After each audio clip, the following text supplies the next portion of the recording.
अगर पढ़ते समय नींद आए तो क्या करें, कैसे नींद को भगाएं। देखिए 5 तरीका बताऊंगा जो पढ़ते समय आ रही नींद को क्या करेगा, आसानी से भगा देगा। बशर्ते इस वीडियो को आप शुरू से अंत तक देखिएगा। देखिए सबसे पहली बात आप समझिए बाबू कि अगर पढ़ते समय आपको नींद आ रही है तो समझना है क्यों आ रही है। इसका कारण जो समझ लिया ना उसको कभी नींद नहीं आने वाला है, इसलिए कारण समझिए। देखो नींद आने के बहुत सारे रीजन होते हैं। लगातार पढ़ेंगे तो नींद आएगी।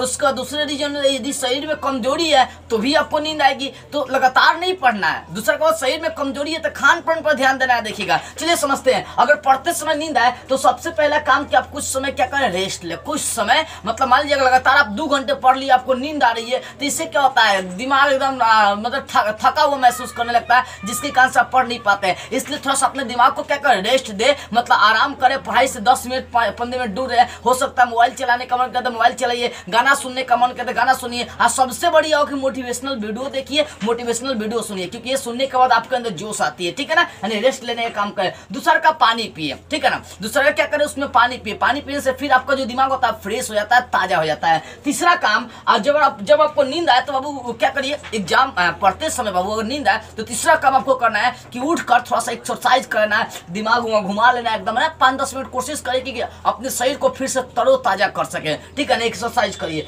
उसके बाद चौथी बात है, देखो नींद आने का सबसे बड़ा रीजन होता है कमजोरी। अगर शरीर में आपकी कमजोरी तो नींद आती है, इसलिए कोशिश करें खान पान पर ज्यादा ध्यान दें। अगर एग्जाम नजदीक और पढ़ते समय नींद आ रही है तो आप सुबह में, दोपहर में, शाम में मतलब 3 से 4 बार खाना डेली खाए, भरपेट खाएं। ठीक है ना, ताकि आपके शरीर में जो कमजोरी है वो दूर हो सके। अगर कमजोरी दूर है तो पढ़ने में आपको नींद नहीं लगेगी, यानी खान पान पर ध्यान देना है। और 5वां और सबसे बड़ा रीजन से बाबू कि लगातार नहीं पढ़ना है। लगातार पढ़ने से आपका दिमाग बोरिंग फीलिंग महसूस करने लगता है, जिसके कारण से आप पढ़ नहीं पाते हैं। इसलिए कोशिश करना है कि लगातार हम पढ़ाई नहीं करें। लगातार मतलब 1 घंटे के बाद 10 मिनट 15 मिनट आराम करिए, फिर 1 घंटे पढ़िए, फिर उसमें 10-15 मिनट के करिए, आराम करिए। मेरे कहने का मतलब है कि लगातार आपको पढ़ाई नहीं करने हैं। उसके बाद भी यदि आपको नींद आता है ना बाबू तो आप अपने माँ बाप को याद कर लीजिए। छठा यही रीजन है, माँ बाप को याद करिए कि माँ बाप किस सुख सुविधा समय पढ़ा रहे हैं, कितना कष्ट सह के पढ़ा रहे हैं बाबू। अगर अपने बीते हुए दिनों को आप याद कर लेंगे ना तो नींद तो अपने आप आपकी भाग जाएगी।